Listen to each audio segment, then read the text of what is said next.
কক্সবাজার গেছিলে যে কোনটার সাথে? এই কন্টেন্টে সব ক্যারেক্টার, গল্প আর ডায়লগ রিয়েল লাইফের সাথে মিল আছে। যদি আপনি কোনো সিমিলারিটি ফিল করেন তাহলে কনগ্রেটস, আপনি ধরতে পারেন নিজের কাজে নিজে ধরা দিয়েছেন। এই ভিডিওটা স্পেশালি তাদের জন্য যারা একজনের কথা আরেকজনের কাছে এইচডি কোয়ালিটিতে এডিট করে, এক্সট্রা স্পাইস দিয়ে সার্ভ করে আর মাঝে মাঝে রিলেশন ব্রেক করে। আর এটা একটা ছোট সতর্কবার্তা, ফিউচারে এরকম গসিপিং কন্টিনিউ করলে নেক্সট এপিসোডে আরো এক্সক্লুসিভ কিছু রিভিল হতে পারে। সো এনজয় দ্য কন্টেন্ট, আর যারা ক্লিন তারা চিল করুন। মাসি, তুমি ওদের বাসায় কাজ করো যে টাকা পয়সা ঠিক মতো দেয়? যেটাই বলো, আমার বৌদি আবার টাকা পয়সা নিয়ে এত ঝামেলা করে না, মাসের 1 তারিখে টাকা দিয়ে ফেলে। ওকে তো আমি তুলেছি, ওকে কেউ চিনতো? ওর ফ্যান ফলোয়ার এগুলো সব তো আমার জন্যই।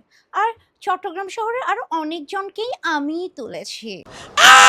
করে উঠলাম। কি বলো? তাহলে তুমি এখনো ওর জায়গায় যেতে পারো না? যে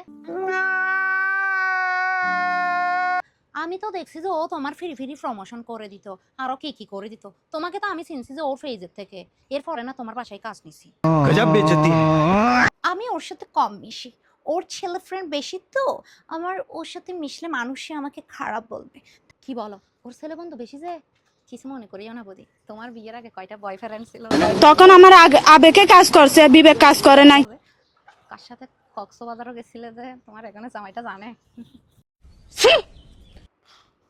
না? মানে পুরনো কথাগুলো কেন বলছো?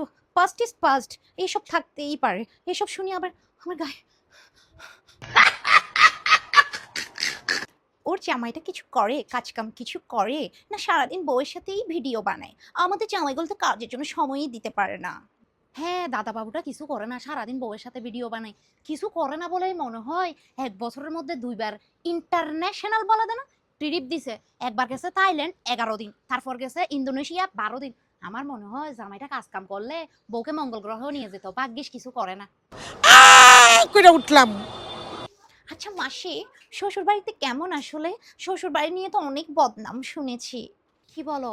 শ্বশুর বাড়িতে এরকম যে?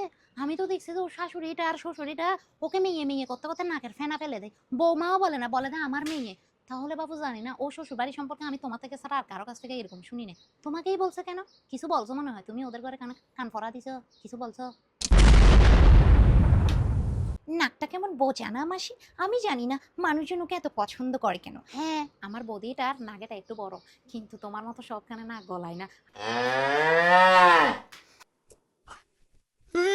আমার ফেরের থেকে কোথা বের করতে আসছে যে কিছু বলবো না।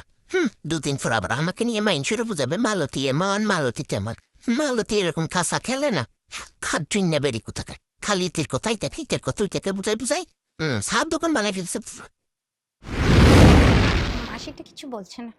যাই হোক, ভাইয়ের বউর সাথে একটু গসিপ করে আসি।